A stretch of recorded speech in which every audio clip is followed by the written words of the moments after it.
Hello दोस्तों, once again welcome in my YouTube channel. दोस्तों, आज मैं बात करने आया हूं आपसे उत्तर प्रदेश शिक्षक वैकेंसी को लेकर के। आप लोगों ने देखा होगा पिछले 2-3 दिनों से ये चीज आपको पर डे पेपर में भी चल रहा होगा और अलग अलग न्यूज चैनल पर भी कहीं ना कहीं ये चल रहा होगा। आप सबके दिमाग में चल रहा होगा क्या सच में वैकेंसी आपको देखने को मिलेगा या नहीं मिलेगा, सिलेबस क्या रहने वाला है, क्या अदर स्टेट के अभ्यर्थी यहाँ पर एलिजिबल है या नहीं है, क्या सीटेट यहाँ पे वैलिड है या नहीं वैलिड है। इन सभी पॉइंट पर मैं आपसे बात करने आया हूँ। मैं आप सभी साथियों से बस इतना एक छोटा सा रिक्वेस्ट करना चाहता हूँ, अगर अभी भी आपने चैनल को सब्सक्राइब नहीं किया है तो प्लीज चैनल को जरूर सब्सक्राइब करिए और टेलीग्राम चैनल से आप जरूर जुड़ जाइए। टेलीग्राम का जो लिंक है वो कमेंट बॉक्स में पिन है। अगर आप बीपीएससी की तैयारी कर रहे होंगे तो वहां पे टेलीग्राम पर जो सिलेक्टेड कैंडिडेट हैं आपको लगातार गाइड कर रहे हैं, तो टेलीग्राम आपके लिए बहुत जरूरी है। टेलीग्राम से आप जरूर जुड़ जाइए। चलिए हम लोग वीडियो को स्टार्ट करते हैं। मैं आप सभी साथियों को बताना चाहता हूं उत्तर प्रदेश में जो शिक्षक वैकेंसी के बारे में आप लोग सुन रहे होंगे तो बिल्कुल सही सुन रहे हैं। उत्तर प्रदेश में आपको शिक्षक वैकेंसी देखने को 101% मिलने वाला है। आप इस भ्रम में बिल्कुल ही मत रहिए कि वैकेंसी नहीं आएगी। अगर आप इस भ्रम में हैं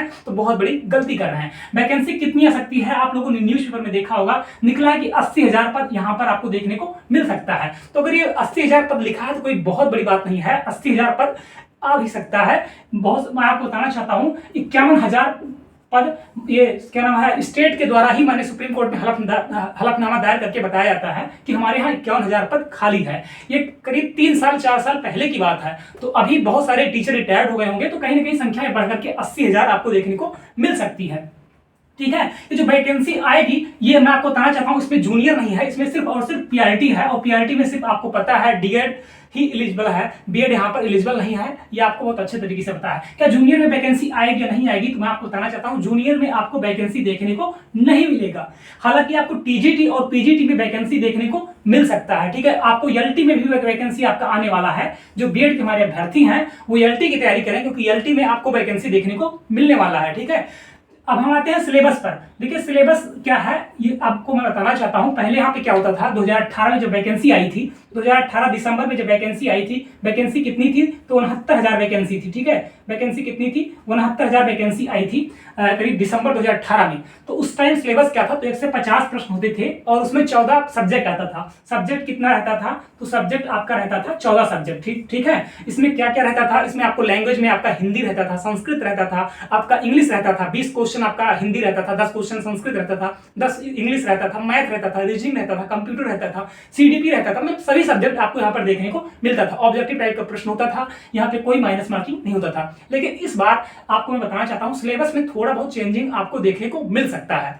ऐसा मैं आपको इसलिए कहता हूं क्योंकि ऐसा अनुमान लगाया जा रहा है कि सिलेबस में थोड़ा बहुत चेंजिंग हो सकता है। शिक्षा सेवा चयन बोर्ड अब कराएगा एग्जाम। पहले एग्जाम आपका पीएनपी कराता था। ठीक है, पहले एग्जाम आपका पीएनपी करवा रहा था, लेकिन अब आपका शिक्षा सेवा चयन बोर्ड कराएगा तो हो सकता है थोड़ा बहुत सिलेबस में चेंजिंग हो सकता है। अब आपको पहले 150 प्रश्न आपको देखने को मिलता था, हो सकता है अब आपको 120 प्रश्न देखने को मिले।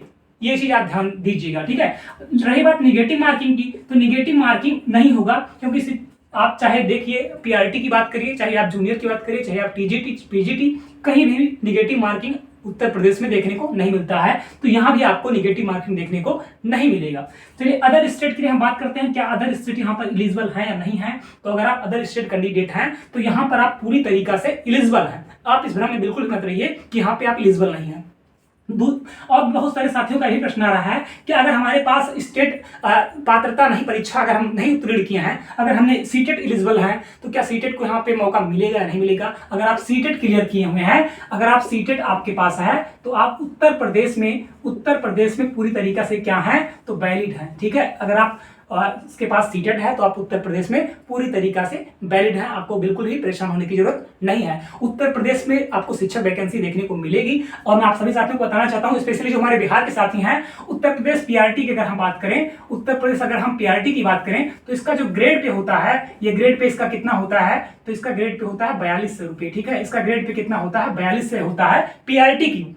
ठीक है, उत्तर प्रदेश में पीआरटी का ग्रेड पे कितना होता है, इसका ग्रेड पे 42 होता है। जबकि बिहार में, ठीक है, जबकि बिहार में अगर आप पीजीटी टीचर बनते हैं, अगर आप बिहार में पीजीटी टीचर बनते हैं तो भी आपका ग्रेड पे कितना होता है 3800 रुपये ही होता है। अब आप समझ सकते हैं पीआरटी उत्तर प्रदेश पीआरटी की क्या कितनी सैलरी हो सकती है, और बहुत ही अच्छी जॉब है, बहुत अच्छी खासी सैलरी भी आपको उत्तर प्रदेश में देखने को मिलने वाला है। तो आप ये मानकर चलिए, अगर 6 साल से, पिछले 6 साल से उत्तर प्रदेश में पीआरटी की कोई भी वैकेंसी नहीं आई है, लेकिन इस बार 100% आप ये मानकर चलिए ये वैकेंसी आ सकती है। मेरे बहुत सारे साथियों का ही प्रश्न होगा कि वैकेंसी आपको कब देखने को मिल सकती है। मैं आपको टेलीग्राम में पहले भी बता चुका हूं और फिर भी वही बता रहा हूं कि आपको यूपी टेट, आप ये मानकर चलिए आपको यूपी टेट सितंबर और अक्टूबर में देखने को मिल सकता है। यूपी टेट के दिन तुरंत बाद में आपको सुपर टेट देखने को मिलेगा। सुपर टेट का जो एग्जाम होगा, आप मानकर चलिए दिसंबर या जनवरी में ये एग्जाम आपको कंडक्ट कराया जा सकता है। ठीक है, अगर आप चैनल पर पहली बार विजिट कर रहे हैं तो प्लीज चैनल को जरूर सब्सक्राइब करिए, सेशन को एक बार लाइक जरूर कर दिया करिए, कम से कम वीडियो को आप लाइक जरूर कर दिया करिए। अगर कोई क्वेश्चन मैं ना ले पाया हूं तो आप कमेंट बॉक्स में कमेंट करके पूछ सकते हैं। Thank you so much, all the best.